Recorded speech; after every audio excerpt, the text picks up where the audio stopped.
Seth-Dreams and Projections of Consciousness by Jane Roberts. Excerpts mainly in Chapter 18 on Probable Selves. Jane writes, according to Seth, children actually try out in dreams the various courses open to them. Speaking to Rob in session 282, 1966, this is what Seth said. You may act out many probabilities within dream reality and try out alternatives, and not necessarily short-term ones. You would have made an excellent doctor, for example. In your terms, you worked out this probability by weaving over a period of 3 years a dream framework in which you learned exactly what your life would have been had you gone into medicine. This was more than imaginative. You examined one probability and chose another. The individual then chooses which probabilities he desires to actualize physically. In one such episode, for example, you followed your present course through. Therefore, you are subconsciously aware of your own future, since you chose it. There are always new choices, however. You foresaw the future possibilities within the main choice system. In your present life, the same process continues. Most of these dreams are very disconnected from the ego and will not be recalled. The self who pursues these divergent paths is actual, however. The doctor you might have been once dreamed of a probable universe in which he would be an artist. He continues to work out his own probabilities. He exists, in fact. You call his system an alternate system of probability, but this is precisely what he would call yours.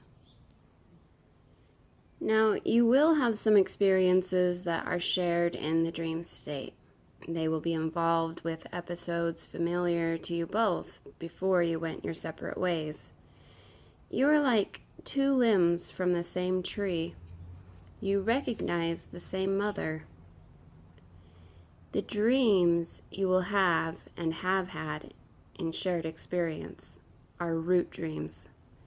They serve as a method of maintaining inner identity and communication. Projections can also occur from these. That is, you may, for example, project into the life of the doctor. I'm using you and the doctor as an example.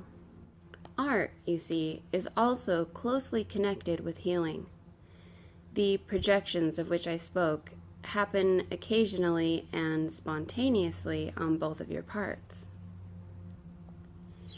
Reincarnation is but a part of this probability system, the part that falls within your particular universe.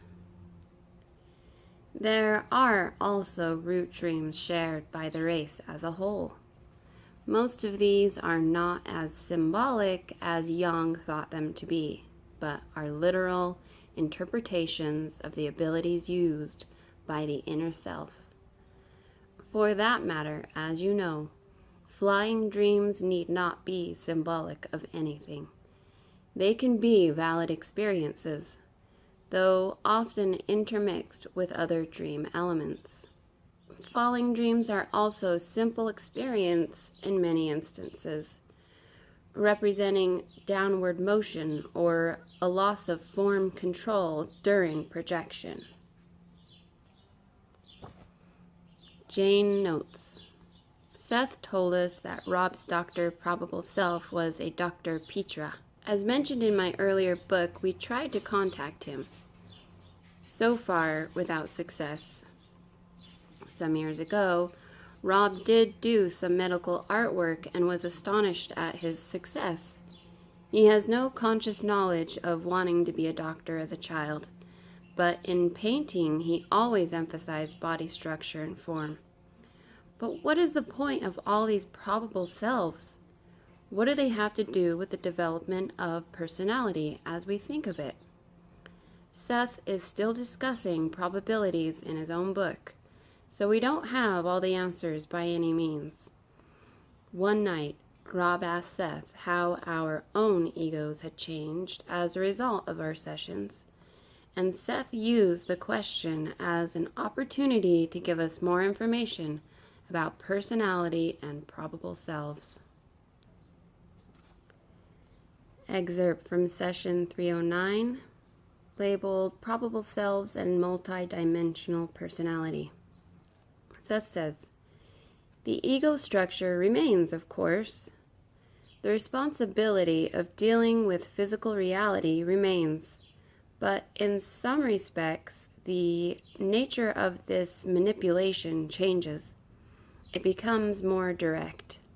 Physical properties are manipulated more and more at a mental level.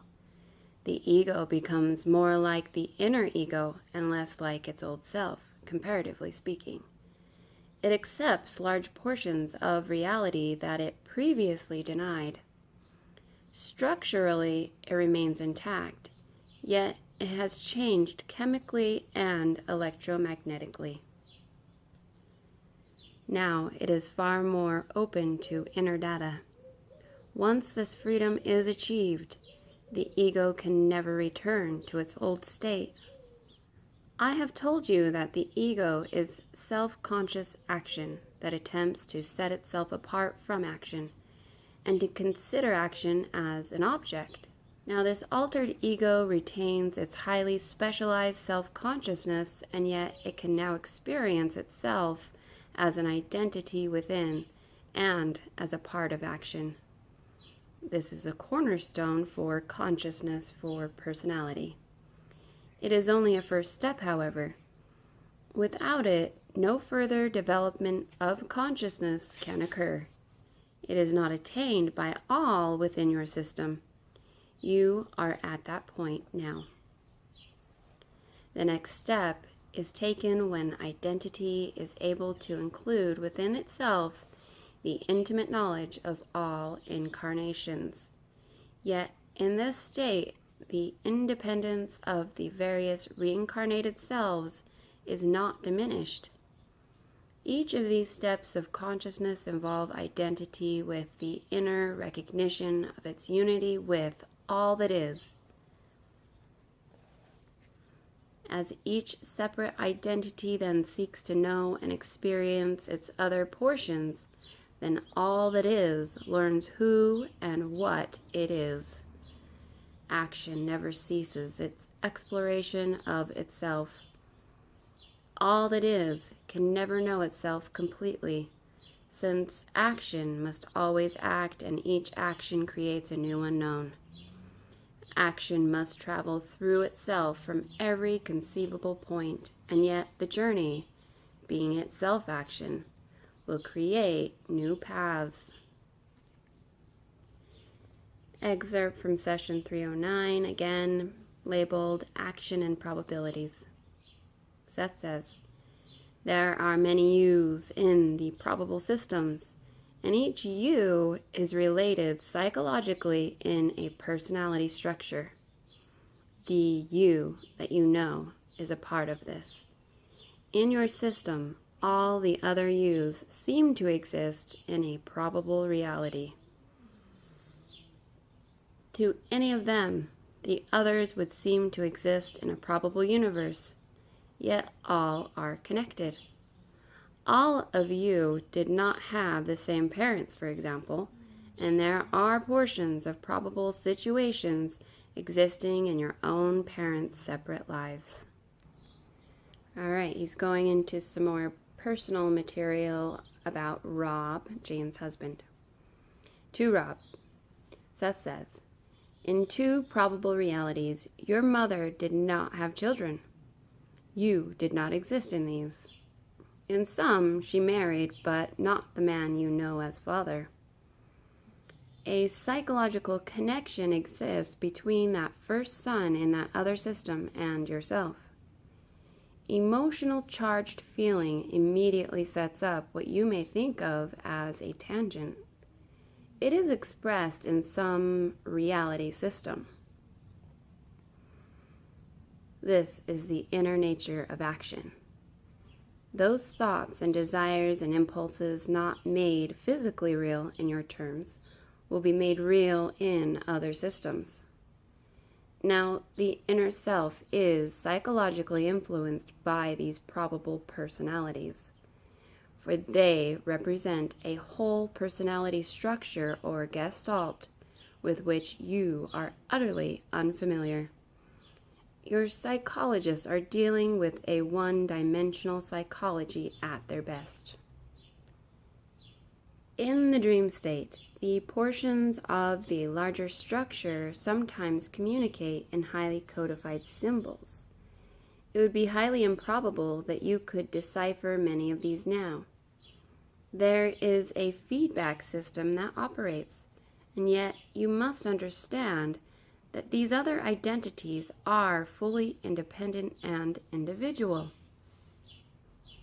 They exist in codified psychological structures within your personality, as you do in theirs.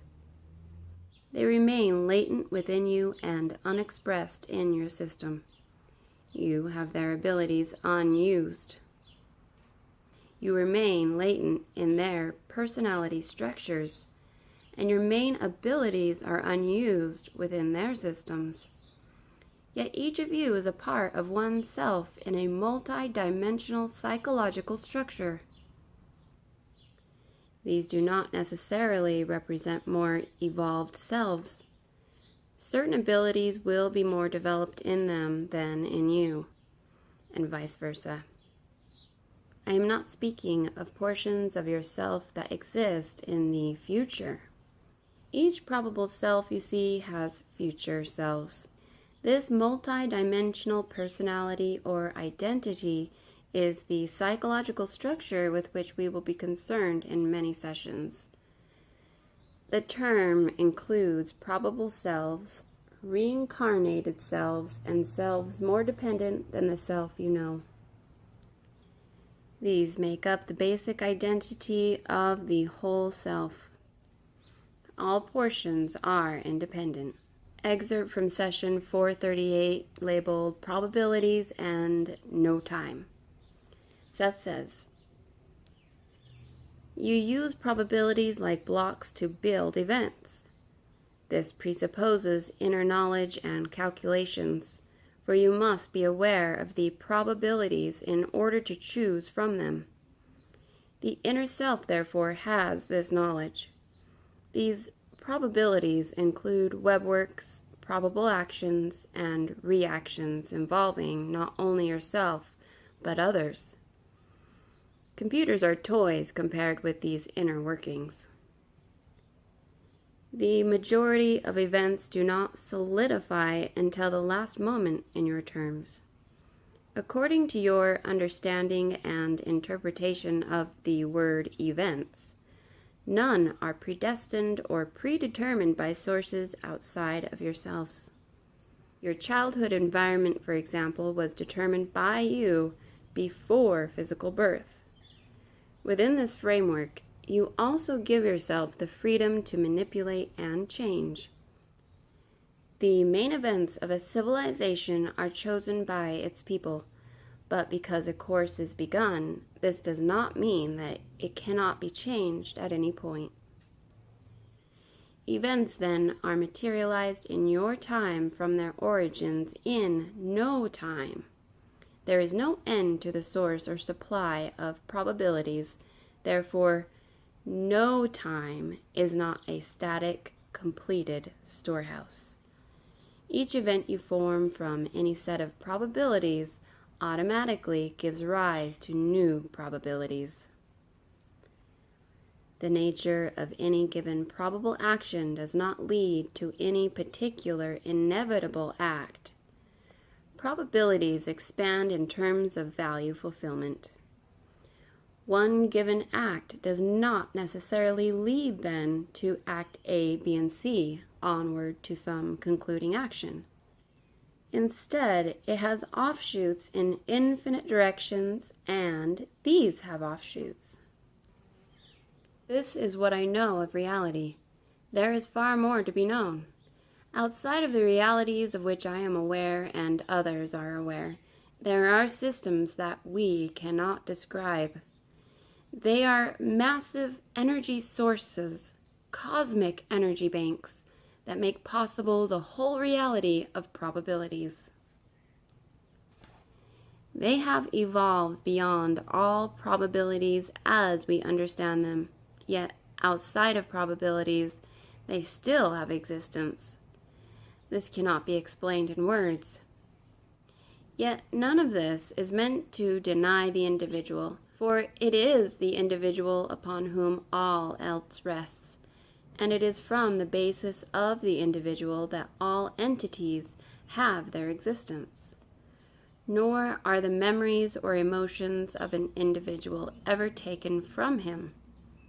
They are always at his disposal. All of these probable systems are open. In your system, it seems as if you choose one course, one main line of probabilities, and that is the end of it. In your system, only one ego predominates, and you think of yourself as that ego. In other systems, this is not necessarily the case. In some, the inner self is aware of having more than one ego, of playing more than one role at a time.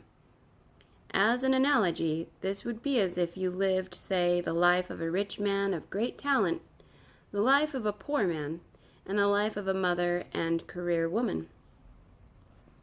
You would be aware of each role and find abilities being developed in each. This is an analogy, and in several respects, it could lead you astray if taken too literally.